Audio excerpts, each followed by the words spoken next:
right, so it's 8 a.m. On the East Coast, and I think we can start. I think our attendees are now in, and so we will be starting.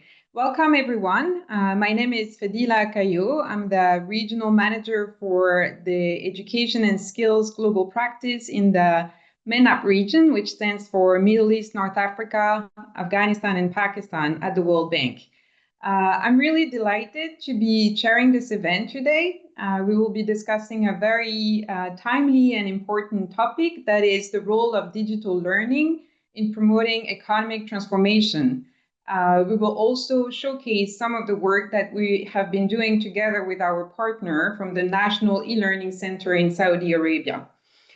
Before we start, I'd like to share that we have simultaneous translation to Arabic. It is, if you want to access it, you have to click a button on the bottom right of your screen, which says more. And you should be able to listen to the simultaneous translation there. So we have a very interesting program today. We have two short presentations and then a panel of distinguished experts. And we hope to have time for a Q&A session with the audience. So please do share your thoughts and questions either in the chat box, again, at the bottom of your screen. There's also a Q&A box that you can use if you want to post your questions. So before we listen to the presentation, I would like to warmly welcome Dr. Hajar bin Safour, who is the Deputy Director General of Empowerment at the National E-Learning Center. She will share some opening remarks. Dr. Hajar, over to you. Thank you so much. Good afternoon, everyone. Good afternoon, distinguished colleagues, partners, and also guests.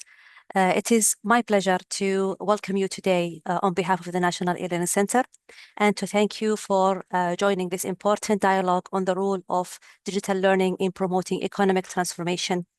As we launch the World Bank case study on the FutureX platform in Saudi Arabia, this conversation comes at a critical moment as countries seek agile and scalable models to prepare their populations for rapidly evolving labor market demands.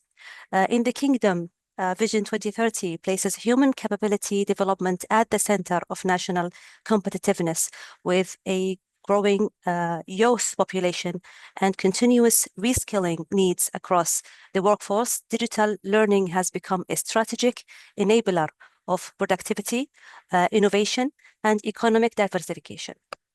It is no longer a supplementary option, but a national infrastructure for skills development.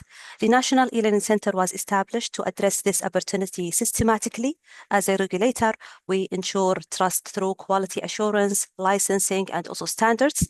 As an enabler, we provide shared platforms, content pathways, and integration.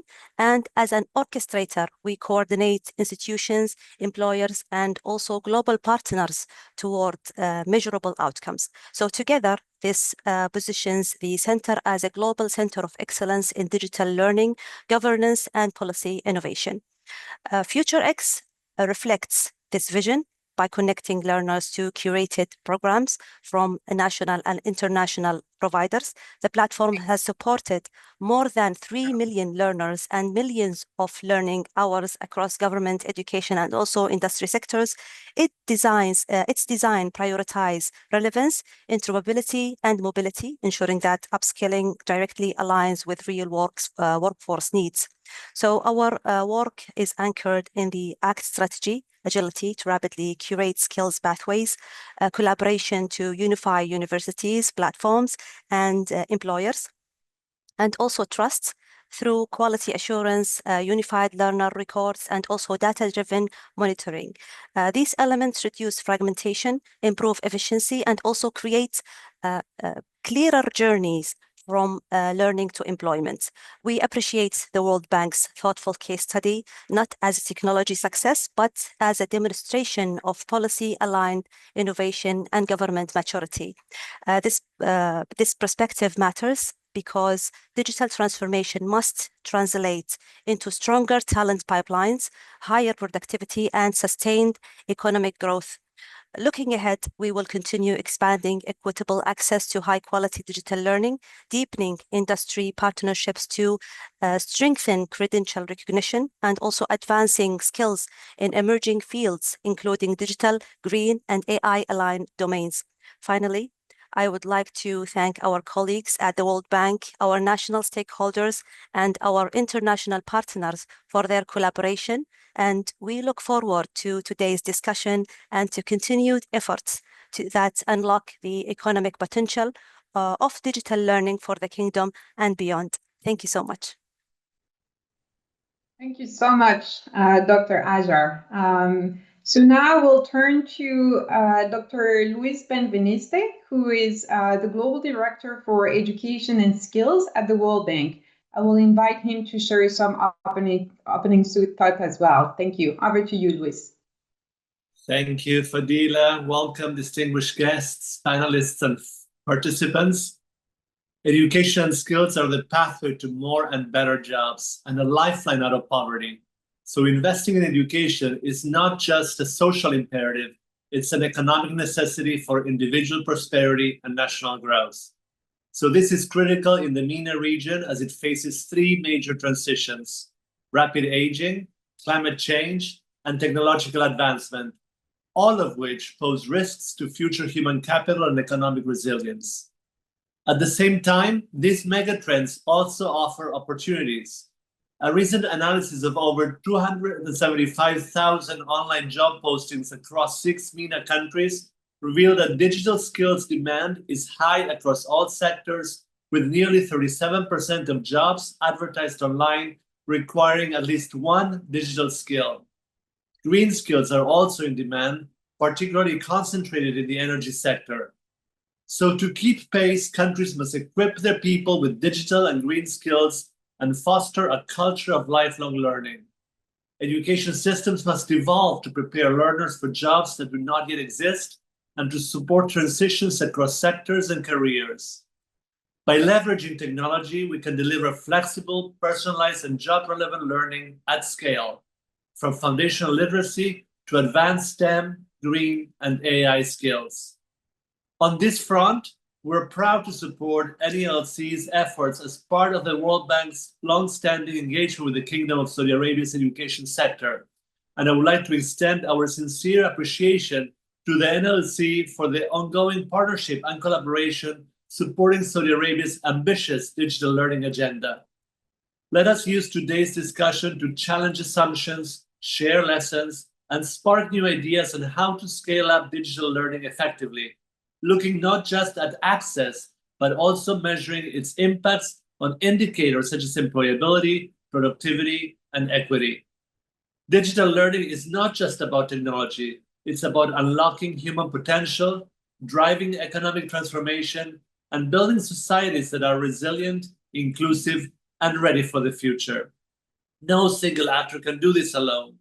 The World Bank is committed to working with governments, the private sector, and global partners to scale what works, share knowledge, and drive innovation in digital learning. So I very much look forward to the insights and inspiration this webinar will bring. Thank you, and back to you, Fadila. Thank you, Luis. So now we're very honored to give the floor to Matt Levy, who is the Chief Operating and Product Officer at 2U, the company behind edX. Before joining 2U, Matt served as an Executive Vice President of Operations at Wiley, and prior to that, he was at Pearson, holding multiple leadership roles focused on accelerating learning technologies. With his 20 years of leadership experience in education technology, we really look to Matt to set the stage for our discussion today with a framing presentation on the role of digital learning for promoting economic transformation. Matt, you have the floor. Over to you. Thank you so much. Let me share a slide or two here. Good morning, good afternoon, everyone. I'm very pleased to be here. thank you to the World Bank and National E-Learning Center for bringing us together today to discuss this critical topic. Around the world, we're all trying to solve the same challenge. How do we make sure the next generation is ready for an economy that's being rewritten in real time? The hum of change is universal, and the pace of that change is accelerating. Rapid change can be scary for the worker who finds that the skills that got them through the last 10 years aren't the skills they will need for the next 10 years. The secondary school student who is being told that the job that they will get upon graduation doesn't even exist today. The policymaker designing workforce programs to fill a critical skills gap in their economy, and so many more. Technology-enhanced education has the power to give people opportunity and courage in the face of change. Education has always been a powerful lever for transformation, but in today's world, it's more than that. Digital learning has become infrastructure. Like roads or energy grids, it connects people to opportunity, empowers growth, resilience, and inclusion. And digital learning can and must move at the pace of that rapid change. Over the next few minutes, I want to share what we're seeing globally, how companies like 2U are answering the call, and how partnerships like those we have with the World Bank and the National E-Learning Center can turn lifelong learning into a true economic engine. We're at a global inflection point. 1 billion people will need reskilling by 2030, and 40% of jobs will require new skills within 5 years. Employers everywhere are shifting focus from degrees to skills. 70% now prioritize skill-based learning, skill-based hiring. At the same time, AI has accelerated everything. Our own 2U research shows that nearly half of workers believe AI will change their career goals, and more than 60% are already considering reskilling. So the story we're living through isn't just about technology, it's about velocity. The pace of change is outstripping the pace of traditional education. Learning has to evolve from a one-time event to a lifelong habit. When you look at the data, the connection between learning and growth is undeniable. The World Bank found that every 1% increase in digital skills adoption can lift GDP by 0.3%. Behind that statistic is something deeper. When people gain the right skills, they gain agency, and the agency transforms individuals, communities, and economies. In MENA, where 60% of the population is under 30, this isn't just an educational imperative, it's an economic one. Young people want to contribute, but the gap between what they learn and what the market demands is widening. They have such potential, but they're facing one of the world's largest youth unemployment rates. Imagine millions of young people ready to build the future, and without the skills that tomorrow's jobs demand. Lifelong, flexible digital learning can close that gap. It equips people to move from foundational literacy to functional expertise to leadership. So every individual can keep pace with change and without being overtaken by it. At 2U, we've built one of the world's most robust ecosystems for lifelong learning. On edX, with 99 million plus learners, 250 partner institutions, and more than 5,300 programs. But what truly matters isn't scale, it's relevance and flexibility. We organize learning around a simple idea. People need different kinds of skills at different stages of their careers. Early on, it's about building deep functional expertise. Later, it's about leadership and social intelligence to solve complex problems and adapt to new technologies. Here, those of you who are in the education space will recognize the modified Maslow. Here, the pyramid reflects how the importance of a specific skill shifts as learners progress through their careers. We continuously identify high-demand functional skills and integrate them with soft skill development to help learners grow and thrive. Tools like our expert learning assistant, a personalized AI tutor that can be accessed 24/7, are infused directly into the learning experience. It provides guidance, translates content into 13 languages, including Arabic, and helps learners navigate from curiosity to career. The goal isn't just to make learning accessible, it's to make it actionable, to turn every moment of learning into a step toward economic participation. None of this happens alone. Partnerships are the backbone of progress. Our collaboration with the World Bank began in 2015 with 31 courses, over 320,000 learners worldwide, on topics that build national capacity, such as sustainability, finance, healthcare, and policy. In the Kingdom of Saudi Arabia, our partnership with the NELC is doing something extraordinary. By integrating edX into FutureX, the government has given tens of thousands of learners access to more than 1,000 world-class courses, expanding access to continuous learning at a national scale. These collaborations show what's possible when global expertise meets local vision. When we combine our reach and the policy leadership of organizations like the World Bank and NELC, we create real pathways for people to reskill, re-enter, and rise.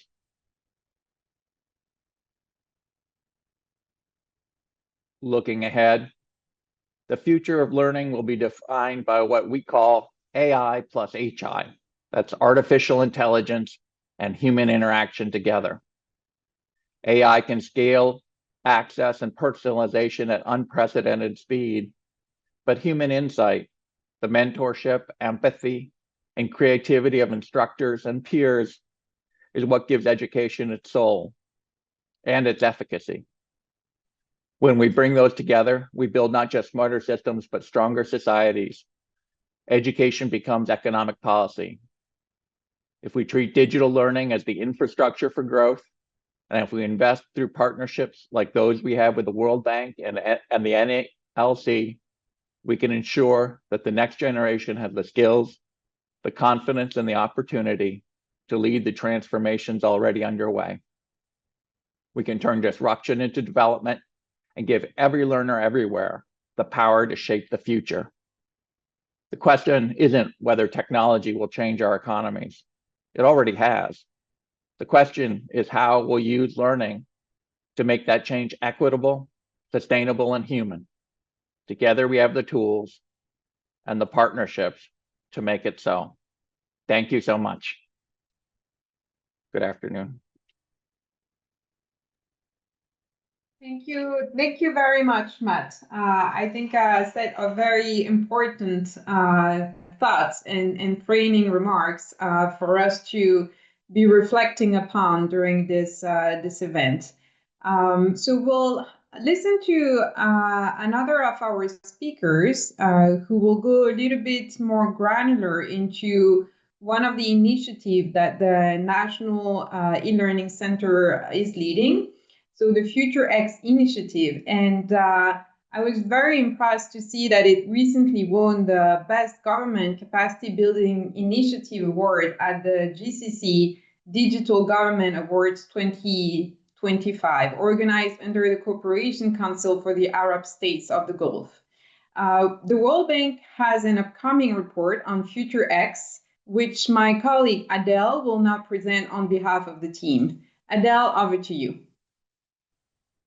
Thank you, Fadila. So as Fadila said, today I will share how Saudi Arabia has taken bold and concrete actions to capitalize on this promise of digital learning. My presentation is based on an upcoming report authored by my colleagues Tanti Mai, Maria Jose Vargas, and Dominic Egan. And the report is a product of a collaboration between Saudi Arabia's National E-Learning Center and the World Bank. It dives into how FutureX is delivering digital learning at scale in order to meet the kingdom's goal of developing a modern, adaptable, and resilient workforce. And I'll be presenting the key findings from this case study in my presentation today. So to understand FutureX, we need to start with context. FutureX didn't emerge in a vacuum. It's a flagship initiative of the National E-Learning Center, or NELC, which was established as an independent entity in 2018. The center seeks to regulate, accelerate, and orchestrate digital learning practices across sectors, fostering a culture of lifelong learning and skills development. As part of this mission, in 2021, the NELC developed FutureX, an integrated, centralized e-learning ecosystem to deliver scale and impact. What really distinguishes FutureX is its strategic alignment with national priorities.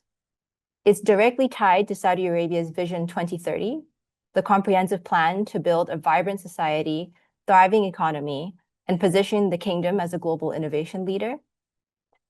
In addition, FutureX is a key component of the Human Capability Development Program, which focuses on matching educational outcomes to labor market needs.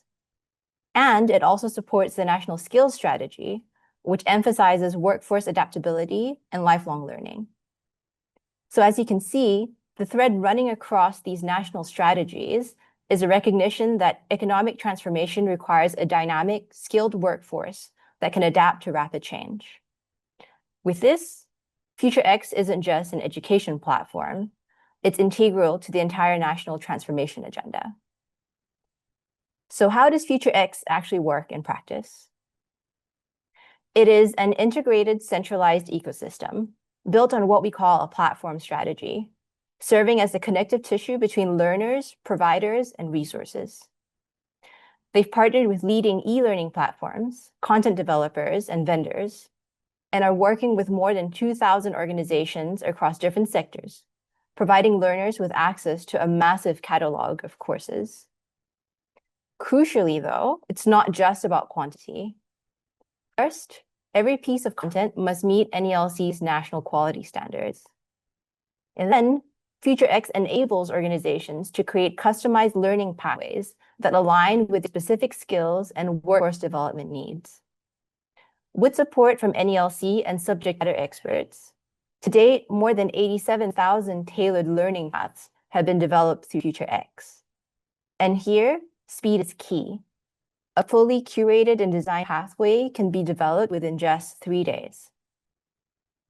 Further, for individuals, there's an AI-driven personalized learning pathway system that analyzes course materials, job descriptions, and CVs to identify individual skill gaps and generate optimized learning journey in minutes. Together, this massive scale, quality assurance, and intelligent personalization lead to the impact we see today. The last official number from late September is that FutureX has reached 1.7 million learners, delivering nearly 13 million learning hours. And this is increasing rapidly. The NELC's latest estimate is that over the past month, this number has gone up to an impressive 3.5 million learners, with 17.7 million learning hours delivered. But again, it's not just about quantity. The geographic reach has been remarkable. The platform enables flexible learning without time or location constraints, which isn't just about convenience. It's transformative for reaching remote regions of Saudi Arabia that have traditionally been underserved. This can be seen through the example of how FutureX has been used to train over 300,000 educators nationwide, accomplishing quickly what traditionally would have taken years to design and then implement. The last thing I will flag here is the MicroX initiative, which offers micro-credentials and emerging skills. This addresses a critical need. Not everyone needs a 4-year degree, but everyone needs pathways to acquire in-demand skills quickly. To date, FutureX has launched 71 micro-programs enrolling over 8,000 learners. Again, this is regulated, coordinated, and monitored by the NELC, providing quality assurance and collaborating with universities, sectoral skills councils, and employers to ensure that the micro-credentials are aligned with market demands. So what can we take away from the FutureX experience? I've organized these features around 3 themes: system, beneficiary, and scale.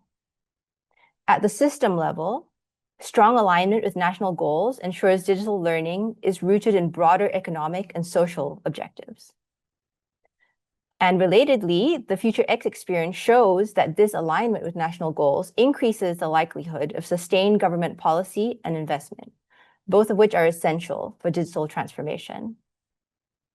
Partnerships built with government bodies, educational institutions, and industry leaders create the ecosystem needed for success. And integration is crucial, both with the national education system and industry needs, to ensure students acquire relevant in-demand skills. At the beneficiary level, user-centered design creates an intuitive, engaging experience that adapts to each learner's unique needs. And through a data-driven approach, FutureX analyzes engagement, progress, and feedback to make real-time adjustments, keeping the platform relevant and impactful. The platform promotes lifelong learning and workforce readiness, fostering a culture where skill development never stops.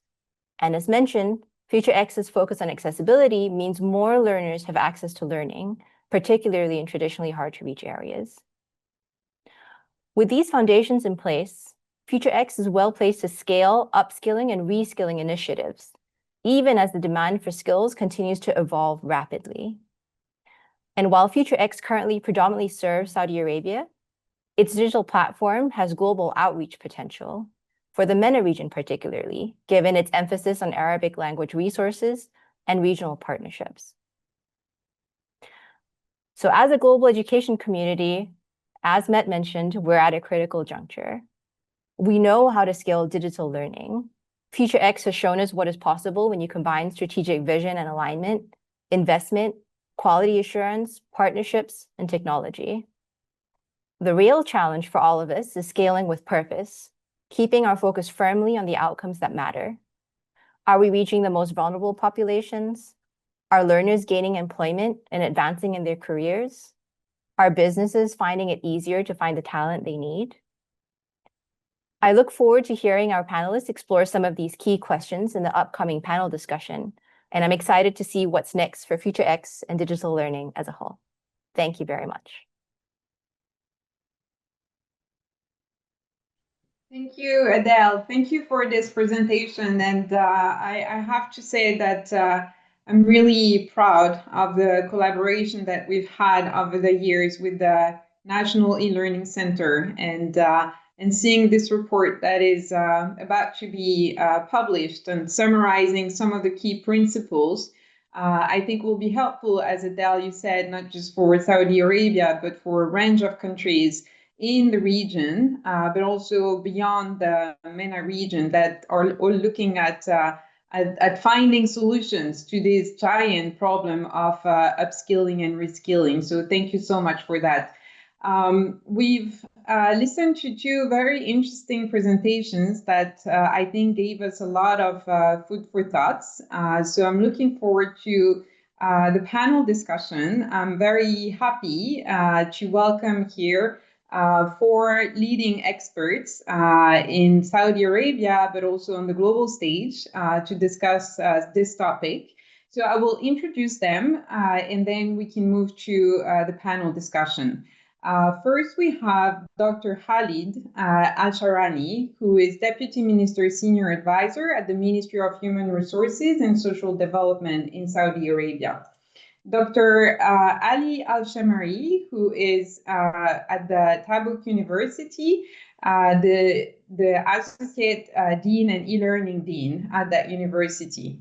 Andreas Fleischer, who is the Director for Education and Skills at the OECD, the Organization for Economic Cooperation and Development. And finally, Juan Ivan Martin, who is Skills Digitalization Specialist at the ILO, the International Labour Organization. So I'll start with you, Dr. Khalid. If you can just, we've listened to these presentations. There were a lot of different concepts being introduced, evidence being shared, but also big numbers that Adele showed us in terms of what FutureX has already achieved. So can you share with us some reflections or like your key takeaways from this presentation, from where you sit at the Ministry of Human Resources and Social Development? Thank you. Thank you, Fadila. Assalamu alaikum, and good morning, good afternoon, everybody. Thank you for the invitation. I'm very glad to be part of this panel. So working closely with the National Center of E-Learning, I'm quite well aware of the innovation that they have and the progress that they've been making over the years. But one key reflection that I've seen from the report is actually the ecosystem thinking.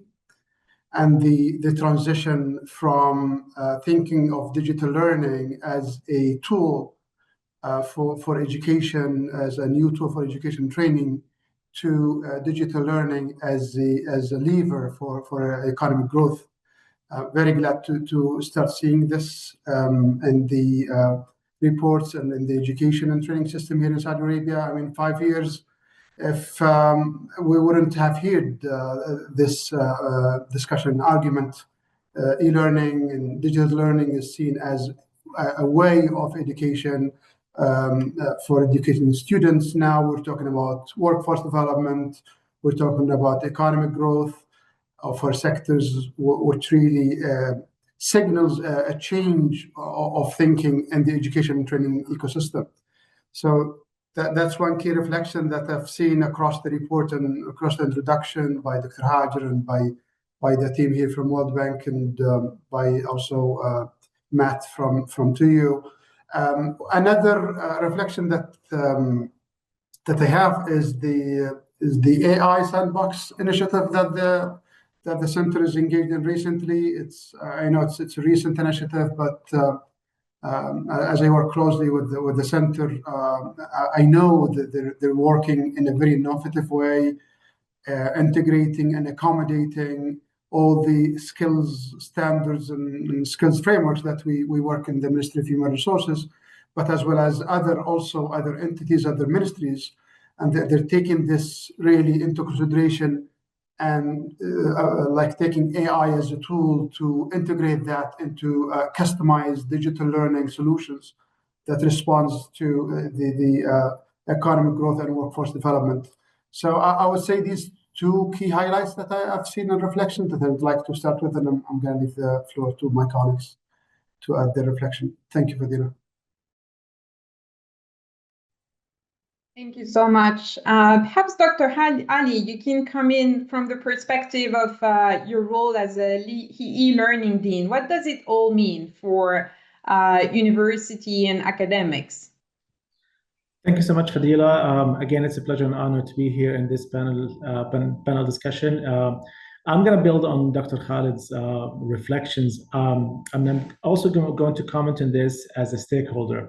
I'm one of the few people who had the pleasure and honor to use FutureX from the beginning, from the establishment. I think that was 4 years ago. So I remember how FutureX started. It started as a platform at the beginning where, instead of giving students subscriptions or, let's say, license to access different MOOC providers, we can go to FutureX, and through FutureX you can access multiple open or, let's say, shared education resources. And of course, the platform that time offered a lot of insights, reports, and data analytics. But why now we are in front of an ecosystem? It's not just a platform, it's an ecosystem where learner has access to different subsystems in this ecosystem. For example, governance is one of the main components in FutureX. All education providers have to go through a license process. They have to be licensed, and a lot of equality assurance standards are implemented here. All the courses or the education materials are checked in terms of the NELC standards, just to make sure that the quality is important and the standards are met. A lot of technologies, a lot of enhancements have been done so far. And also the data integration. FutureX offers a very flexible way in terms of data integration to integrate with other platforms that were developed by NELC or other public and private sectors as well. And also stackable credentials, like you mentioned, or it was mentioned in the report, that MicroX is a new initiative where people take micro credentials, very quick, let's say, pathways that they can take in order to upscale or rescale. All together, when we put them all together, I would say FutureX demonstrates for us that when we combine governance, data integration, OER, open educational resources, shared educational resources, stackable credentials, when we combine them all together, digital learning can create for us an economic instrument that helps individuals and organizations to upscale and rescale. Thank you so much, Dr. Ali. I will go to Andrea Slater. So what does it mean also from the perspective of OECD countries? So it's a broader perspective. Most of them quite developed and sophisticated economies. So how does that speak to you in your role at OECD? Yeah, thank you very much. I mean, FutureX is not unique. I think you do find similar systems in OECD countries, but I do think it's one of the best examples that I have seen. What I really like is that it's not just marketing, a standard curriculum of a government, but it's actually connecting, users, learners, and providers in very dynamic ways. I think that's really where the future of learning goes, that, this becomes a kind of negotiation process with integrated quality assurance. I think one thing that FutureX, as far as I can see, is really doing well is to make the quality assurance part of the ecosystem, so that there is it's a mediated pathway between learner and provider. And I do think that's really where the future of learning will go. So I think it's a really good example for how to do that well. It's scalable. You could use that anywhere. The limitation that we see of any of those platforms is that ultimately learning is a social and relational experience, not just a transactional process. And I think that's the part that is really, really hard to do in any of those platforms. That this works really well for people who are self-directed in learning, who are motivated to learn, who have a purpose of this, but you do not reach often those who need the learning most, later in life, or people from most marginalized groups, people who have not, learned the kind of foundation skills. And I think that's the part that, I think these systems still need to add to, like a kind of a mentoring kind of approach, a coaching approach, a kind of link with a kind of a personal tutor or so, that you cannot easily, replace with AI. I think that's something that when I look at those kinds of platforms, that is still needed. But I think really FutureX is an example of where the future of learning lies, where we do not use people for the transmission of knowledge. We let that done by those kinds of platform, and we use people to add value to this, by helping people design the learning pathways, by giving them advice, by building that kind of social and relational support that many learners definitely will need. And so I think it's quite a novel way of thinking about how we configure space, time, people, technology, and relationships in really novel ways, rather than just trying to make school or university more efficient. Thank you so much. I'll go to Dr. Martin. We're broadening the perspective. No, we started from Saudi Arabia, looked at OECD country, and now at the ILO you have a global sort of coverage. So how can you help us reflect on what you heard, also looking at this global perspective? Anything that you would like to share as high-level thoughts? Yes, thank you so much. Good morning, good afternoon. Assalamu alaikum. Thank you so much for inviting the ILO. It's a pleasure and an honor to join this discussion. Yes, FutureX is a very impressive development. For me, seeing the numbers, millions of learners, the fast growth that we're seeing, the very large amount of partnerships that are connected to these both national and global providers, that is very impressive, right? And I think that, and I join my colleague Andreas, that there are others that are doing OERs and large educational platforms, but not with the depth and breadth that the one of FutureX. So in that, I have to say that it's very impressive. From an ILO perspective, I think this reflects an excellent model of how digital ecosystems can link education and employment to foster skills development and decent work. So it's very much aligned with our long-term vision. I would say that it's inspiring, and we will continue looking at how it evolves and how it impacts many, in the kingdom and beyond, right? Because today, let's not forget, we have millions of workers that don't have a fair chance to access quality training. So these type of initiatives hopefully can help address the very long tail of people that today don't even have a chance. So inspiring, very good, and really looking forward to see how it impacts the livelihood of many workers around the world. Thank you. Thank you. Thank you. Yeah, a lot of hopes for many countries in the world to have access to similar tools. Maybe I'll go back to Dr. Khalid and maybe going back to some of what I heard during the presentations. And one thing I noted, I think it was Matt who mentioned that, is digital learning is an infrastructure for growth. And so there's a lot of promise, a lot of hope that digital learning can contribute to and drive economic transformation.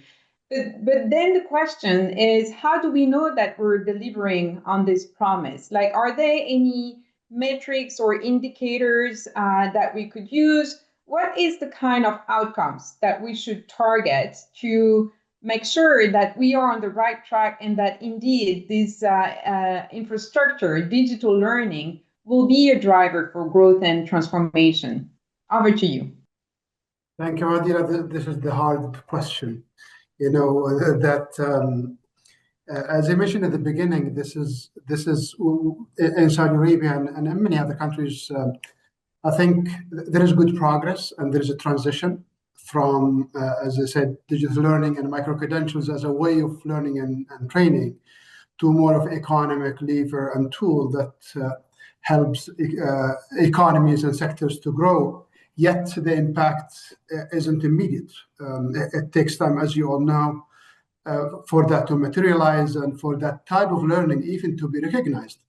And then I think Mr. Schleicher mentioned some of the good practices in the world, and they're probably not many of them. You know, I mean, we know Singapore and a couple of other countries that who's really had a tight system where they really link things together and see the impact, the economic impact. But I think it takes time, and the good thing here in Saudi Arabia is, and the Ministry of Human Resources and Social Development, we started a whole department about skills and training. And that goes into the labor market and understands what is the skills that is needed from the labor market. And I think that will, in a way, expedite the economic impact of digital learning and micro-credentials, because it becomes much more direct to the skills, real skills that is needed, that is taken from the private sector, and building on those skills and building on those standards and those frameworks and those skills intelligence. I think that will make digital learning more relevant. It will make it more direct to the employability, to the productivity of the labor market, and that's what the National Center, by the way, started already working on that. We started from last year of introducing the FutureX initiative to the Sector Skills Councils, where they meet the Sector Skills Council members and then take from them firsthand what is needed. So the answer, Fadila, is we need metrics on the wage increase and the individual level to really claim any impact at all of digital learning. We need to see impact on the organization level, where the productivity of the trained employees has increased. We need also, we're yet to see metrics and something that will show us that the growth of sectors in terms of GDP, in terms of employment, has improved as a direct cause for this digital learning. I think it's not an easy answer for this. It takes a lot of collaboration, a lot of consolidation, a lot of harmonization across, not only done. It can't be done by one organization. It can't be done by the Ministry of Human Resources. It needs a whole ecosystem where it talks to each other and really refine the results in order to reach to that level. Thank you so much. Maybe I'll go to Dr. Andreas, because you mentioned the case of Singapore, and I'm curious if there are any other examples of countries that have made progress in establishing good metrics or good indicators or way to measure the impact on the productivity and the employability, and maybe, I don't know, other dimensions that were also mentioned, such as equity, for example. So any ideas or examples that you could share from the countries you work with? Yes, you know, I think Korea is a good example as well. You look at the digital textbooks in Korea, which is pretty close to FutureX in terms of expand ecosystems design. And good experience. It's very hard to sort of see. In fact, those tools are all quite novel. And if you want to get long-term impact, it does take time. But I think many of the signals that social acceptance of the tool, user engagement, learning out, all very, very positive. I would say, if you look further in the region of Shanghai, Jiangsu, I think overall, I would say China is very, very interesting because it has the kind of platform architecture underpinnings. These kinds of systems like FutureX, they live on the more you can mobilize and share data, larger that pool of data, more actually the quality of the systems improves. And that's something that we can learn a lot from countries like China that have a very good infrastructure for doing that kind of quality platforms. You have Denmark, Europe, Estonia in Europe that have a much more entrepreneurial approach. They do not have, so many shared applications, but they have, an ecosystem where people can actually easily plug and play. I think that's in kind of a kind of architecture, but also one that has really good results in terms of outcomes. And I actually think, what Khaled explained is really the key. It's about making learning experiences more granular and thinking employers into this equation. I think that's, where the difficulties lie. I think a lot on the approach. It's not just that we use for learning, but for credentialing. How you are going to see the learning implements from platforms like FutureX. I think, micro-credentials, if you're honest, that's still the exception rather than the rule. And most of the qualifications that employers recognize is still very, very much informal provision. So I think there's a lot of work needed on that front, but if you want to see really, impact, skills have like a currency that you acquire in places, in very different ways, in very different ages, where learners have real ownership over what they learn, how they learn, where they learn, workplace, a formal institution, when in their lives, they learn best. It's still quite far away from it. At least I think platforms like FutureX now have that possibility. I think you see impact when that possibility is really used as scale. And I think, again, there are many parts of this equation that we still need to address, but I think it will be really, really important prerequisite. On the equity front, I'm more reserved. On one end, you can say, of course, you now can put everybody on the planet, each people in the last corner of every country. But in reality, those kinds of platforms do enhance the skills of those who are well prepared. Again, they manage themselves, know how to learn, know how to access resources, so the super empower the better skilled people. They do actually people who need it most. That's, I think, the reality of the platform, and it's the only way to change that. If you want to see improvement on equity, you have to combine technology with equity. Often comes through people. You're not going to easily address this with technology alone. Technology gives you that condition. But I think the results that we have seen on the front are, rather the requests, any of those platforms tend to reinforce the kind of skills inequalities that exist. By the way, true for almost any form of education. Make the same argument for almost form of platform learning. Usually accelerate so that those who have been path and leaves those who need it further behind. Very few countries have escaped that dynamic. Thank you. Thank you so much. There were a little bit of time for me that you were a bit muted, but I was able to hear what you were saying, and good examples that you mentioned from China, Denmark. It's not easy, and you mentioned that especially on the equity, it takes a lot of partnership. But so that is certainly an area that we all should continue to develop and think through. There is one thing that you said that I've heard before, that skills is the new currency. And I want to take that message to our next set of questions. And I'll start with Dr. Ali. So if we're projecting ourselves in the future, and there's such a premium on skills and new skills, how can we think about the next frontier? And what the National E-Learning Center is doing with edX and FutureX is already quite, sophisticated, but we always want to stay several steps ahead, because as Matt said, things change very quickly. And Adele also showed us that one of the critical value added of this platform is that it's very agile.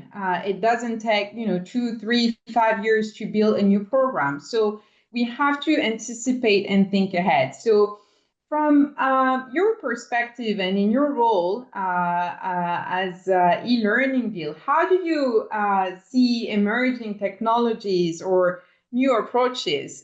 Which one have the greatest chance to continue transforming the delivery of digital learning and achieving some of what we discussed: improved productivity, employability, equity? Could you share a couple of thoughts on that with us? Thank you. Of course, Fadila. You mentioned very big titles like improving employability, productivity. You said also skills are the currency of today's world. That's big. Okay. And before we talk about what's the next big thing, let's just talk about the gap that we have right now between let's say higher education, or let's say educational institutions in general, and the labor market needs. The gap in our skills, probably one of the biggest, let's say, impacts that we have from FutureX here at University of Tabuk, for example. I'm going to talk about it as a stakeholder. We try to integrate FutureX within our curriculum, because this is one of the biggest issues that we are facing right now, or let's say many educational institutions are facing, is how to keep our curriculum updated with the rapidly changed demands. We have to update our curriculum, of course, but sometimes updating curriculum takes forever. It takes a lot of processes, a lot of procedures. So one thing that we did is we integrated FutureX within our assessment, within our curriculum. For example, we substituted some of the assessments in different courses with educational content and materials from FutureX. So we ask our students to go to FutureX, learn from very prestigious universities from all over the world, and they can learn from the platform, and then we will substitute that with their assessments. Now, what's the next thing, or let's say, what's the next frontier in this situation? Emerging technologies, of course, will play a very important role. AI, for example, will play a very significant role in this situation. It's the characteristics, of course, of this era. But I think what's most importantly, let's say, factor in this situation is the pedagogical practices that we have to take into account. We have to look at the combination of pedagogy, innovation, and learning content. Technology itself, without strong pedagogical practices and system design, cannot deliver better learning outcomes, or let's say economic outcomes. And even the case study highlighted that. The real challenge right now is not technology. The real challenge now is the how. How can we combine innovation with implementation? How can we provide learning for all? How we can make learning more accessible? How can we cope up with the rapidly changing industrial needs? So that's why I think FutureX plays a significant role in this situation. And also the reports and the data that we can get from FutureX. For example, here at University of Tabuk, we developed 2 years ago, we developed a platform called LearnFlow. It depends on data that come from FutureX. So LearnFlow, it measures students' readiness to the market based on their PLOs and CLOs, the program learning outcomes and course learning outcomes, and then it helps them to identify their strengths and weaknesses. And based on FutureX, it will suggest some educational resources for them in order to improve themselves and increase their employability. So that's one of the things that we did using AI. But without the data that comes from one source, FutureX, I think that project will not see the light. So stackable micro-credentials will play a significant role. Of course, demand-driven training, rapid pathway design, instead of offering academic programs that will take 4 years to complete, maybe we are looking for something faster, maybe something that can be done or can be taken within months or days or sometimes hours. So that's what makes this era a little bit distinct from the previous eras, and this is, I believe, what will make, let's say, close the skill gaps that we have right now. The combination between pedagogical practices, innovation, and of course, technology. Great, thank you so much. Yeah, it's important to think about it in connecting all these different dots. I'll go to Dr. Martin, and Dr. Martin, you're a skills digitalization specialist. And when I was prepping for the event, I thought to myself that this title probably, I don't know, 20, 30 years ago, I don't know if we really had many people with this title. And you know what we always say, that many of the jobs of the future, they haven't even been invented. So how do we really leverage all these digital tools? How do we make them better? Also to anticipate and reduce the skills gaps for jobs who we don't even know what they will be. I don't know if you can shed light on that. Thank you. Thank you. Very good question.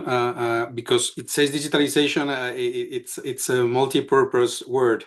So I'm involved in many things that have nothing to do with my job because of the digitalization. It's a very good question. Thank you. So yes, new technologies and including AI have two impacts, right? One is changing the world of work. What are the jobs of the future, to your point? What are the tasks of the future? And therefore, what are the skills of the future, right? So that is one thing. And as Dr. Ali was saying, the challenge is the speed in which these changes are coming, and how do you cope, and how do you keep your curricula updated, right? So that definitely is happening. On the other side, these technologies can also be used by governments and training institutions to also modernize and run their own digital transformations, right? So it's difficult. It's an investment. Governments, such the Kingdom of Saudi Arabia, are very advanced. They have national solutions for identity management and credentials and things that many others can tap into to build even further, right? That is not always the case. Often, we have private institutions trying to do developments, but they don't have a national framework to adhere to, right? So that is definitely a challenge. Now, let me tell you a little story. Imagine that there is students that are in a very fancy training institution in Manhattan, in a rooftop, right?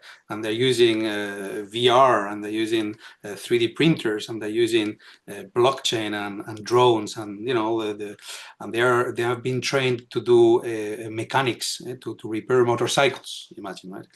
And on the other side of the world, there are other trainers in a brick and mortar setup with a good old trainer that is training on how to repair motorcycles in the dust. The first ones are very fancy, right? But chances are that when the first and the seconds find a broken motorcycle, the first ones will never be able to repair it, and the second ones will, right? And this point is to make that technology by itself is not enough. There is other human components. Again, Andreas touched on them before. There's a human side, there is a tactile side, there is some things that you learn by doing. And technology and digitalization can help and can address this long tail I was referring to before. It can be combined with blended methods to other things. But we might find limitations, right? So if you want to train someone in doing Python, you can do it fully online, that it's okay, it's a digital in nature, right? But if you want to train people to be good doctors, probably digital will not be enough. So I think that would be my key reflection to this point. Of course, we have to also bear in mind that there is all the fancy solutions that are good, but there is billions of people that are in the digital divide and the now so-called AI divide, right?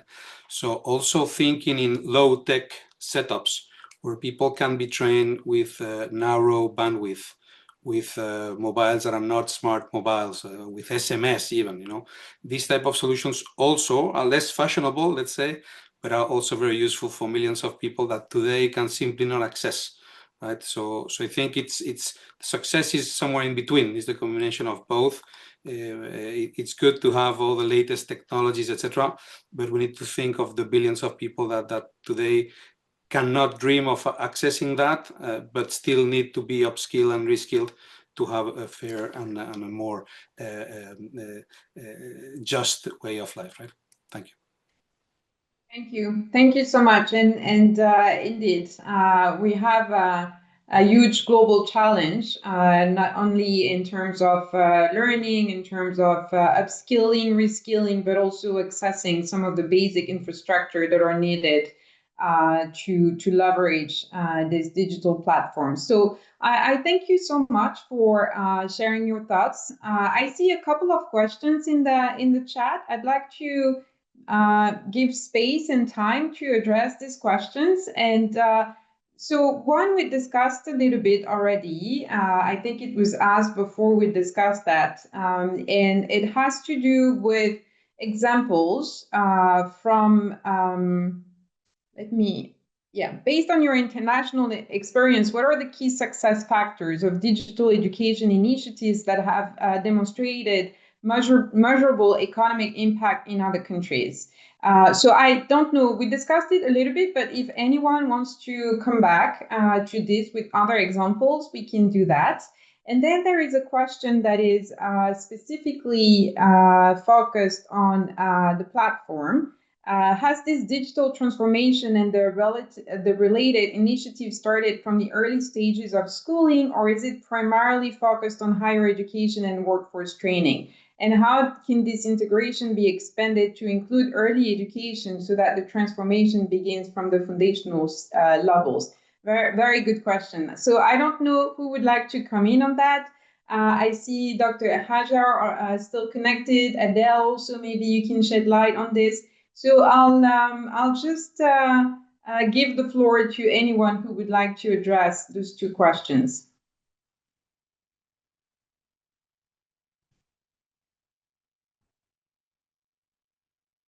Yeah, go ahead. Just unmute.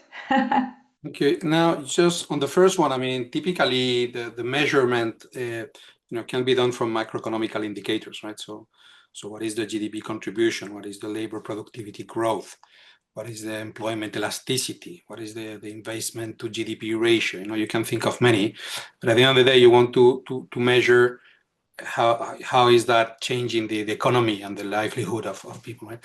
It could also be enterprise kind of level economics. So what is the cost efficiency? What is the revenue growth rate, or what is the return on investment of sorts? So this could be, and then many are doing it more through surveys and more in a qualification. Instead of quantification, it would be more a qualification. Also, how is this changing the livelihood of their employees? Are they being more efficient? Do they have more promotions? Do they find better wages? I think this would that now easier said than done. I think to Mr. Khalid, getting all this data requires of a lot of hand-holding and sharing with other bodies, etc. but you need to find some KPIs. If not, at the end, you don't know if you're being successful and how to make the next decisions to where should you continue investing, right? So a challenge, but at the end of the day, some numbers need to be identified here. Thank you. Very good, thank you. Can we provide some response to the question on the platform, or if not, maybe we could share some details after this webinar, including, I'm sure they have a website. In fact, I visited the website and it's quite amazing. And I'm sure many of these details can be found on the website. So I see, Dr. Ali, you've unmuted yourself. I don't know if you want to come in, and perhaps if you do, and since we're approaching the end of our event, I'll ask you also to maybe share a very quick thoughts in terms of your key takeaway from the discussion, maybe highlighting some of the opportunities, but also challenges in the way forward. So over to you, Dr. Ali. Okay, thank you so much. I will do my best. Now, back to the questions that were asked in the chat regarding the platform. I think the platform is access to all. It's not only for higher education. And we have seen some big initiatives nationwide where where were some pathways, or let's say specializations that were designed by some public sectors that were offered for all. Anyone can apply for it. For example, there was an initiative, I think it's called Fuel. And I think it was also mentioned in the presentation that gave access to almost everybody to learn some digital skills. It's under the supervision of some public sectors. So the platform, again, it's an enabler to many private and public sectors to give accessible learning for all. It's not only for higher education. Now, back to your question, Fadila, regarding the main takeaway. I think digital learning can create economic opportunities for many countries if it's embedded in our curriculum correctly. I think, and I've said this before, and I will say it again, we cannot use yesterday teaching methods to prepare today's learners for tomorrow's jobs. We cannot do that. It wouldn't work.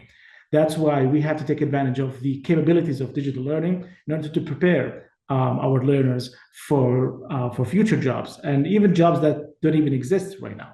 So with the combination, again, of AI-powered personalization tools that provide personalized pathways, maybe we can speed up the process of upscaling and rescaling.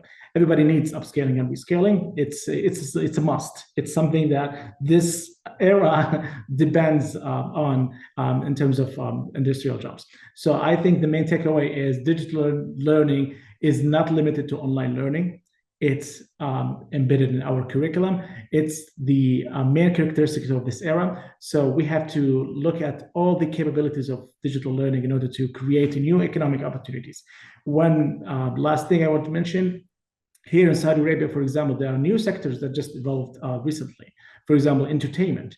And now it becomes big. It becomes a benchmark to many, many countries. And I think this is one of the great evidence of how micro-credentials and how FutureX can create economic opportunities. There's no specific, up to the best of my knowledge, there is no specific academic program that can teach people how to work in this industry. But micro programs, for example, NILC has created some micro programs, micro credentials that people can take, anybody can take, in order to understand what it takes to work in the entertainment sectors, and they can find jobs. So we created jobs from out of nothing, and people can take it. I think that's the great economic opportunity that people can take advantage of. Thank you. Very nice. Thank you so much. I see that Matt is still connected, so I would like to see if he wants to share some thoughts with us, either on any of the questions or share some final thoughts from his perspective. Matt, are you with us? I am. Oh, yeah, I am here. Yeah. And I can see you. I think the great promise of expanding access to education with the technology isn't just the technology or the cool tool. It's also making available the instructors, the faculty, the information and the tutorial support that you can provide. I mean, my first experience was with CD-ROMs in Latin America to teach English in places where they didn't have English teachers. And that was, 30 years ago. And today we're seeing deploying experts in machine learning to rural parts of the world where there would not be any instructor for machine learning. So I do see it as an opportunity to spread education much more broadly in the world. And there's lots of examples of things that have been done for a long time and are just accelerating now. So exciting times. Thank you. Indeed. Thank you so much. Dr. Martin, would you like to share some final thoughts with us? Of course, thank you so much. So first and foremost, for me, education is the cornerstone of freedom, right? It is really what everybody around the world needs to hope for a better way of life, right? So that is for me the area that is key for all these initiatives. I think, as I said before, digital is by itself is not enough. So it is helping, it is useful, but I think more is needed, and that also comes as a challenge. FutureX, for me, offers a very powerful and inspiring example on how the technology and partnerships can advance national skills priorities. So definitely very, very inspiring. And I would say that for me, the way forward is to make learning more human-centered, more inclusive, more high quality and accessible to all. That is really, I think, the hope of the ILO. Thank you very much. Wonderful. Thank you so much. So, Dr. Khalid, I will close with you.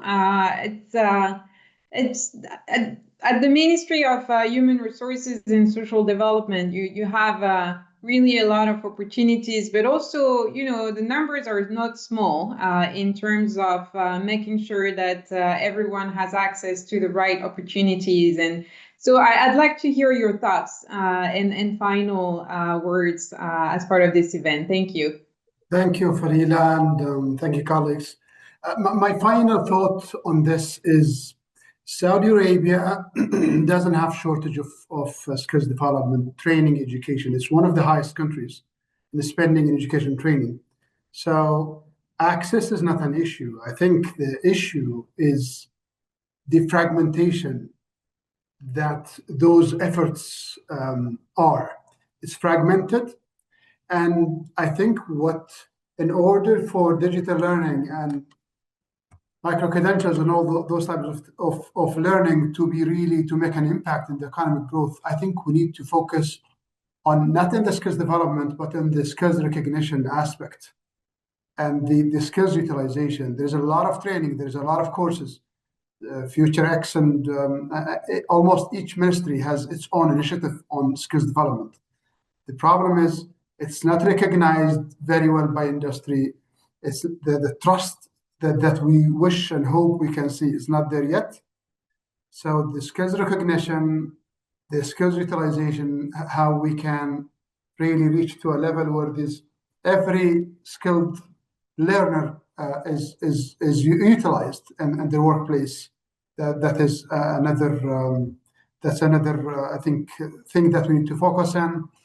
And in order to reach that, we need to see that impact on employability and productivity, and hopefully that will come as we work together, we collaborate. That gap between skill supply and skills demand becomes smaller. Education and training entities and ecosystem really talks to the labor market and the demand side. And I think as they come closer to each other, I think that the economic growth will be much more visible. Thank you so much, Fadila. Thank you so much, Dr. Khalid. And everyone, I really want to thank you for the rich conversation. I came to this event, I was extremely keen to know some of the details of that platform. Of course, we've worked with the National E-Learning Center quite closely. I've seen some pictures, I've read the report, but I thought, this will be a great opportunity to know more. And I'm taking away a lot more than that. I think we had a chance to know more about FutureX and edX and MicroX, but it was also a chance to broaden the discussion and look at what matters really moving forward. From what I heard, there's no doubt that digital learning is part of the future. It is part of the present, but certainly very much part of the future. A key tool for upskilling, reskilling, and maybe from very early ages to the final days, we should always look at learning and discovering. So that was very clear. But we discussed also that we should be focused on what matters. What FutureX and edX have achieved is really impressive in terms of learners, in terms of learning hours. It's really delivering at scale.